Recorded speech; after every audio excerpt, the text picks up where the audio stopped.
Hello नमस्कार good morning. मैं कुणाल, आप देख रहे हो न्यूज़ बिहार। समय हो चला है बिहार की खबरों को जानने का, बिहार की खबरों से अपडेट होने का। चलिए जानते हैं आज की महत्वपूर्ण तमाम बड़ी खबरों को।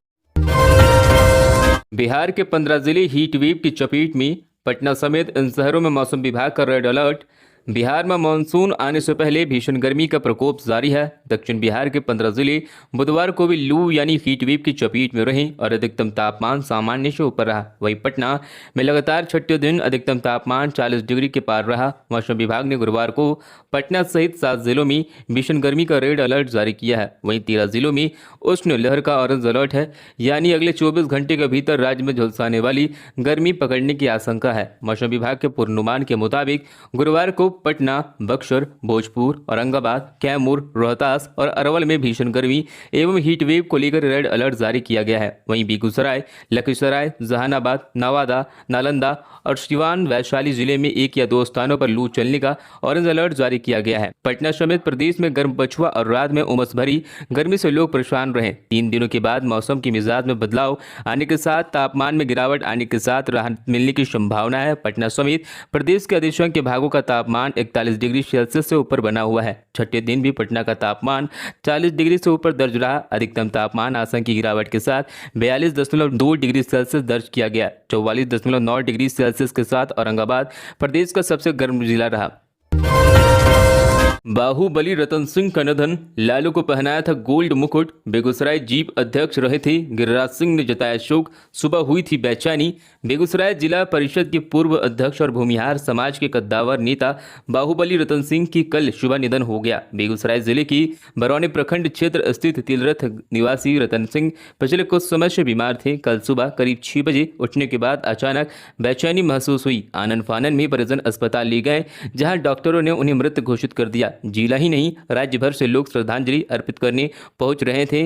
बेगूसराय के सांसद और केंद्रीय मंत्री गिरिराज सिंह ने उनके निधन को अपूरणीय क्षति बताया है। गिरिराज सिंह ने कहा है कि सामाजिक सरकारों के अग्रणी बेगूसराय जिला परिषद के पूर्व अध्यक्ष रतन सिंह का असामयिक निधन अत्यंत दुखद है। ईश्वर उनकी आत्मा को शांति प्रदान करे। उल्लेखनीय है कि रतन सिंह न केवल जिला परिषद और भूमिहार समाज के सर्वमान्य नेता थे, बल्कि जलेवार सेवा समिति और बिहार टैंकर एसोसिएशन के भी अध्यक्ष थे। बरौनी रिफाइनरी से जुड़े टैंकर संचालकों के हित में लगातार समर्पित रहे। उनकी सभी जाति, धर्म और पार्टी से एक अलग ही पहचान थी। राजद से जुड़ी रतन सिंह के दामाद रजनीश कुमार एमएलसी और भाजपा के राष्ट्रीय मंत्री भी बने थे। भारत नेपाल सीमा पर एसएसबी की बड़ी कार्रवाई, 2 नाबालिग लड़की के साथ 3 मानव तस्कर गिरफ्तार। मधुबनी में भारत नेपाल अंतर्राष्ट्रीय सीमा पर तैनात 48वीं वाहिनी सशस्त्र सीमा बल पीरपोन कैंप के पास एसएसबी जवानों ने 2 नाबालिग लड़की के साथ 3 मानव तस्कर को गिरफ्तार किया है। ये कार्रवाई गुप्त सूचना के आधार पर चेकपोस्ट ड्यूटी के दौरान की गई। कार्रवाई में भारतीय क्षेत्र में एक स्कॉर्पियो गाड़ी से 3 मानव तस्कर और 2 नाबालिग लड़कियों के साथ गिरफ्तार किया गया। एसएसबी अधिकारियों के प्राप्त जानकारी के अनुसार मानव तस्कर 2 नाबालिग बच्चियों को देह व्यापार के उद्देश्य से भारत से लेकर आ रहे थे। गिरफ्तार किए गए तीनों तस्कर और स्कॉर्पियो की हरलाखी पुलिस ने, जबकि दोनों नाबालिग लड़की को बालिका गृह में रख दिया गया। जानकारी के अनुसार एसएसबी को प्राप्त गुप्त सूचना के आधार पर सीमा स्तंभ संख्या 284 35 से 20 मीटर भारतीय क्षेत्र में एक स्कॉर्पियो गाड़ी जिसका रजिस्ट्रेशन नंबर BR07P5155 और पीरपोन जहटी चेक पोस्ट पर पूछताछ के लिए रोका गया। पूछताछ के दौरान उसमें से एक व्यक्ति गाड़ी से उतरकर नेपाल भाग गया, जिससे संदेह और ज्यादा गहरा हो गया। पूछताछ में यह बात सामने आई, 15,000 रुपये लेकर देह व्यापार के लिए 2 नाबालिग लड़कियों को भारत से लेकर नेपाल जा रहा था। मुजफ्फरपुर में मरीज के टूटे पैर पर बांध दिया कार्टून, 5 दिन के बाद भी नहीं हटाया। एसकेएमसीएच अधीक्षक बोली, जांच के बाद कार्रवाई होगी। मुजफ्फरपुर में डॉक्टरों ने सड़क दुर्घटना में घायल एक मरीज के टूटे पैर में प्लास्टर की जगह कार्टून बांध दिया। मरीज 5 दिनों से एसकेएमसीएच में भर्ती है, लेकिन अभी तक उसका प्लास्टर नहीं किया गया है। मेडिकल कॉलेज के प्रशासन ने कहा है कि जांच के बाद दोषियों पर कार्रवाई होगी। घायल मरीज नीतीश कुमार 24 वर्षीय मीनापुर प्रखंड के बरांडा मझौलिया का निवासी है। 7 जून को वह सड़क हादसे में गंभीर रूप से घायल हो गया था। उसने बताया कि वह बाइक से घूमने जा रहा था। इस दौरान वह अनियंत्रित होकर गिर गया। हादसे में उसका पैर टूट गया। इलाज के लिए वह मीनापुर पीएचसी ले जाया गया, जहां उसके बाएं पैर की हड्डी में फ्रैक्चर था, लेकिन नीतीश के पैर में डॉक्टर ने कार्टून बांधकर बैंडेज कर दिया और देर शाम बेहतर इलाज के लिए एसकेएमसीएच रेफर कर दिया। इसके बाद प्रशासनिक अधिकारी बोली कि दोषियों पर उचित कार्रवाई की जाएगी। के पाठक छुट्टी पर गए तो दूर हो गई कड़वाहट। शिक्षा विभाग की मीटिंग में सारे वीसी पहुंच गए। बिहार के चर्चित एसीएस अफसर के पाठक की छुट्टी पर जाने के बाद शिक्षा विभाग और विश्वविद्यालयों के बीच कड़वाहट दूर होती नजर आ रही है। पाठक की जगह शिक्षा विभाग के नए अपर मुख्य सचिव बनाए गए एस सिद्धार्थ की बैठक में सभी विश्वविद्यालयों के वीसी पहुंच गए। इससे पहले के पाठक की एसीएस रहते विभाग की करीब आधा दर्जन से ज्यादा बैठकों में कोई भी कुलपति नहीं आए थे। बुधवार को मौजूदा एसीएस एस सिद्धार्थ की अध्यक्षता में हुई बैठक में विश्वविद्यालयों को बजट को लेकर चर्चा की गई। राज्य के सभी विश्वविद्यालयों को 2 दिनों के अंदर 4 माह की वेतन राशि भेजी जाएगी। कुलपतियों की बैठक के बाद शिक्षा मंत्री सुनील कुमार ने यह जानकारी दी। मालूम हो कि फरवरी के बाद विश्वविद्यालयों के वेतन पेंशन की राशि नहीं गई। बैठक में विश्वविद्यालयों के बजट की समीक्षा हुई। इस बैठक के बाद पूर्णिया, मुंगेर और आरबी फारसी विश्वविद्यालयों के बैंक खातों के संचालन पर लगी रोक को शिक्षा विभाग ने खत्म कर दिया। साथ ही कामेश्वर सिंह दरभंगा संस्कृत विश्वविद्यालय के कुलपति के वेतन पर भी रोक को भी हटा दिया गया। विभाग ने बुधवार को इस संबंध में आदेश जारी किया। शिक्षा विभाग में आने से पहले सभी कुलपतियों की राजभवन में बैठक हुई। राज्यपाल सह कुलाधिपति राजेंद्र विश्वनाथ आलकेर की अध्यक्षता में हुई बैठक में शिक्षा मंत्री सुनील कुमार और एसीएस एस सिद्धार्थ में मौजूद रहे। विभाग की ओर से पहले हफ्ते ही राजभवन के इस बैठक के बारे में सूचना दे दी थी। अपर मुख्य सचिव बदलने के बाद शिक्षा विभाग और राजभवन के संबंधों में भी सुधार आया है। के पाठक की एसीएस रहते कई मुद्दों पर विभाग और राजभवन के बीच टकराव की स्थिति हुई थी। सीतामढ़ी में दर्दनाक हादसा। बागमती नदी में नहाने के दौरान 3 बच्चों की डूबने से मौत। सीएम ने जताया दुख। सीतामढ़ी के सुप्पी के अक्ता गांव में पश्चिम बागमती में नहा रहे 3 बच्ची समेत 4 लोग डूब गए। हादसे में 2 बच्ची समेत 3 लोगों की मौत हो गई। एक लापता बच्ची की तलाश जारी है। मृतकों की पहचान अख्तापुर पंचायत वार्ड 10 के मोहम्मद शाहनवाज नूर 11 वर्षीय, मोहम्मद सहमद अंसारी 13 वर्षीय, पूर्वी चंपारण जिले के ढाका की शपही गांव के दिलसाद 21 वर्षीय के रूप में हुई है। वहीं अख्तापुर पंचायत के वार्ड 10 निवासी मोहम्मद सुहेल अब भी लापता हैं।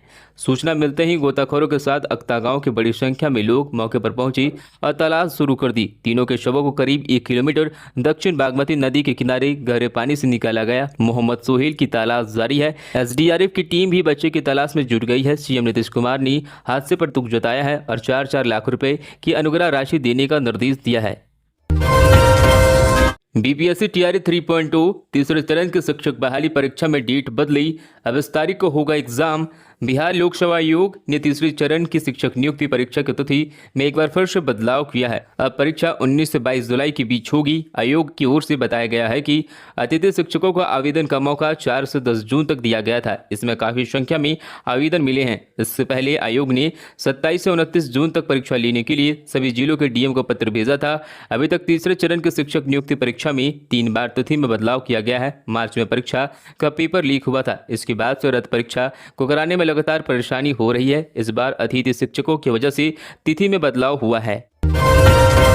छपरा के रास्ते समर स्पेशल ट्रेन का संचालन। दरभंगा से अमृतसर के बीच एक फेरी में चलाई जाएगी। गर्मियों में यात्री को मिलेगी लाभ।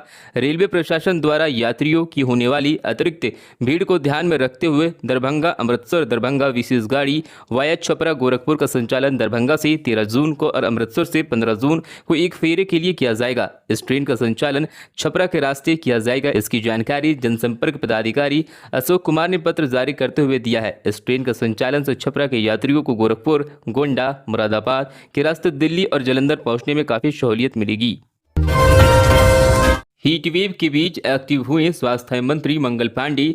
बिहार के अस्पतालों को दिए ये निर्देश। बिहार में पड़ रही भीषण गर्मी और हीट वेव के हालात के बीच स्वास्थ्य मंत्री मंगल पांडे ने राज्य के सभी सरकारी अस्पतालों को जरूरी निर्देश दिए हैं। मंत्री ने कहा है कि सभी सरकारी अस्पतालों में पर्याप्त मात्रा में दवा की उपलब्धता सुनिश्चित हो। बुधवार को राज्य स्वास्थ्य समिति के सभागार में राष्ट्रीय स्वास्थ्य मिशन के तहत संचालित योजनाओं, भीषण गर्मी और लू से उत्पन्न समस्या की समीक्षा की। सिविल सर्जन, मेडिकल कॉलेज के प्राचार्य और अधीक्षक एवं स्वास्थ्य विभाग के पदाधिकारियों के साथ समीक्षा के दौरान मंत्री ने स्वास्थ्य से जुड़ी सभी पहलुओं पर आवश्यक निर्देश दिए।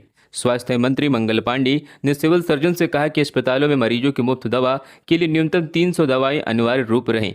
राज्य स्तर में जिलों के अस्पतालों में दवाओं की उपलब्धता की साप्ताहिक समीक्षा की जाए। बता दें कि मानसून आने से पहले राज्य भर में खासकर दक्षिण बिहार के जिलों में इस वक्त भीषण हीट वेव की चपेट में है। इससे लगातार लोग बीमार पड़कर अस्पतालों में भर्ती हो रहे हैं। बिहार से होकर गुजरेंगे 2 हाई स्पीड कॉरिडोर, बिहार के विकास को मिलेगी गति।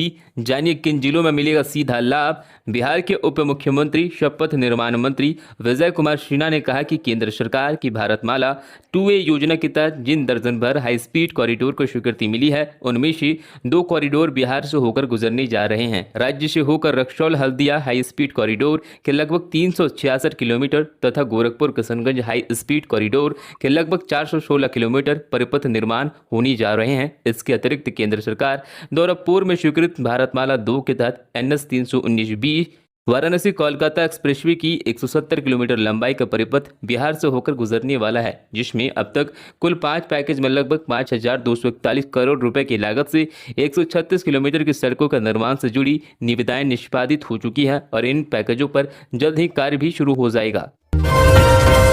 विभाग बंटवारे पर सियासत। उपेंद्र कुशवाहा ने कहा, टांग खिंचाई की जगह काम कीजिए, समय निकलते जाएगा और हमारा बिहार पीछे छूटता ही चला जाएगा। केंद्र में मोदी सरकार में शामिल मंत्रियों के बीच विभागों के बंटवारे को लेकर जारी सियासत के बीच राष्ट्रीय लोक मोर्चा के प्रमुख उपेंद्र कुशवाहा ने तीखी प्रतिक्रिया व्यक्त की है। उन्होंने सोशल मीडिया प्लेटफॉर्म एक्स पर एक पोस्ट साझा करते हुए लिखा कि केंद्रीय कैबिनेट में शामिल बिहार के मंत्रियों के बीच विभागों का वितरण को लेकर सोशल मीडिया में अनावश्यक बहस चलाई जा रही है। आदमी को हमेशा सकारात्मक सोचना चाहिए, किसी भी क्षेत्र में प्रगति का यह प्रथम शर्त है। इसके साथ ही उन्होंने लिखा है कि मेरी समझ से सभी मंत्रालय महत्वपूर्ण है, बस काम करने की दृढ़ इच्छा शक्ति और मजबूत व पक्का इरादा के साथ कुछ कर गुजरने की दृष्टि होनी चाहिए। सुपौल में गड्ढे में मिले 2 बच्चों के शव, परिवार बोला आम चोरी करने पर चौकीदार ने मारकर फेंक दिया, 10 से 12 साल है उम्र। सुपौल में एक गड्ढे से 2 बच्चों के शव मिले, परिवार ने हत्या के बाद शव गड्ढे में फेंकने की आशंका जताई। परिवार का कहना है कि पास ही में आम का बगीचा है, उसके चौकीदार ने बच्चों को मारकर फेंक दिया। सूचना पर पहुंची पुलिस ने दोनों शव को कब्जे में लेकर मामले की जाँच में जुट गई है। घटना सदर थाना क्षेत्र के सुखपुर गाँव में त्रिपोखर के पास की है। नाबालिग की पहचान लक्ष्मण महतो के पुत्र सत्यम कुमार 10 वर्षीय और मकसूदन राम की पुत्री सोनी कुमारी 12 वर्षीय के रूप में हुई है। सत्यम 2 भाइयों में सबसे बड़ा था, जो गांव के ही प्राइमरी स्कूल में पहली क्लास का छात्र था। वही सोनी कुमारी 5 बहनों में तीसरे स्थान पर थी। दोनों पड़ोसी थे। मृतक सत्यम के चाचा सुरेश महतो ने कहा कि दोनों बच्चे मंगलवार से गायब थे। आम के बगीचे में रखवाली करने वाले चौकीदार ने बुधवार को सुबह दोनों नाबालिग लड़की और लड़की को शव को देखा तो गांव में सूचना दी। सुरेश महतो ने चौकीदार पर आरोप लगाते हुए कहा कि हमें तो लगता है कि दोनों आम चुनने गए होंगे तो उसने ही दोनों को मारकर गड्ढे में डाल दिया होगा। इसके बाद पुलिस इस मामले की जांच में जुट गई है। गोपालगंज में जानवरों के तस्कर फिर दबोचे गए। बांग्लादेश ले जा रहे थे लुप्त प्राय ऊंट, कीमत 30 लाख। बिहार पुलिस ने 4 तस्करों को लुप्त प्रजाति ऊंटों की तस्करी करते हुए गिरफ्तार किया है। ये तस्कर राजस्थान से लुप्त होने के कगार पर पहुंचे ऊंटों को बांग्लादेश ले जा रहे थे। गोपालगंज जिले में इस तरह की तस्करी की हालिया घटना सामने आई है। इससे पहले भी इस तरह का गिरोह का भांडाफोड़ किया जा चुका है। इस हालिया घटना पर गोपालगंज के SP संदीप कुमार ने बताया कि पुलिस ने इस बार 19 लुप्त प्रजाति की ऊंटों को करते हुए 4 आरोपियों के साथ एक कंटेनर को जब्त किया है। पुलिस की जांच पड़ताल में मामला खुलकर सामने आया है कि इन लुप्त प्रजाति के ऊंटों को जयपुर से बांग्लादेश ले जाया जा रहा था। पुलिस कमिश्नर ने दावा किया है कि इन 4 तस्करों को गिरफ्तारी से हमने अंतर्राज्यीय जानवरों की तस्करी करने वाली गैंग का भांडाफोड़ किया है। उन्होंने बताया कि इन जब्त किए गए ऊंटों की कीमत तकरीबन बाजारों मूल्य से 30 लाख रुपए है।